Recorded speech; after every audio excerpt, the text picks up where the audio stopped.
In the United States, our country faces a problem that has been accumulating for the last 70 years. The income achievement gap is the disparity between groups of students that live with a set amount of wealth. In the past, the largest gap between students was based off of race. The inequality became such a large problem in our country that led to historical events such as the Brown versus the Board of Education case, which caused segregation to become outlawed. Our country has done a great job at closing the racial achievement gap, and as of present, it is no longer the largest inequality in schools. But now, the income achievement gap has augmented and becoming the single biggest factor in a student's success.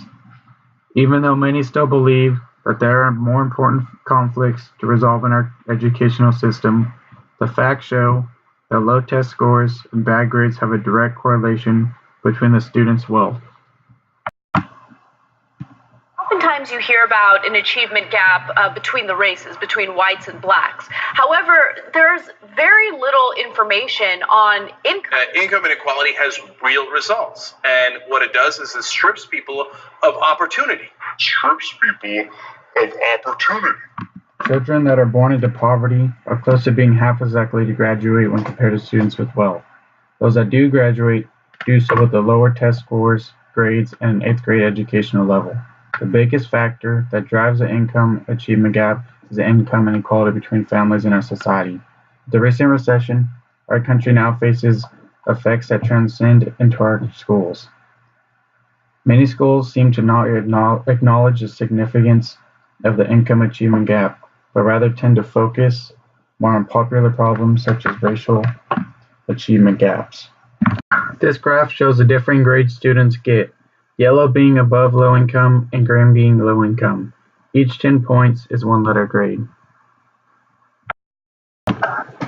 With the income inequality being so high in our country, it leaves schools unknowing of how to resolve the problem. Perhaps the famous 1% can be subject to a higher tax rate and have more government fundings in our public schools. But money is not the only solution to closing the income achievement gap. First off, to educate the general public of the problem the lower income students face. Spread the word. The more people that know about it, the faster we can work to resolving it. Secondly, our school system needs to especially focus on the youngest of students and the earliest stages possible. If we can even the playing field, the income achievement gap will begin to close. This is due to students with wealthier parents learning much more educational information than those students born out of poverty before entering school. Finally, develop supporting programs for those that are less fortunate, something to give them proper confidence and trust in oneself to actually try in their school rather than thinking there is no hope at all.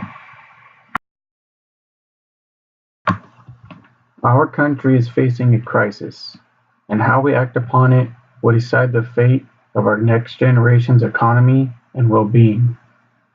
If we choose to let this problem grow, our middle class will completely diminish and disappear.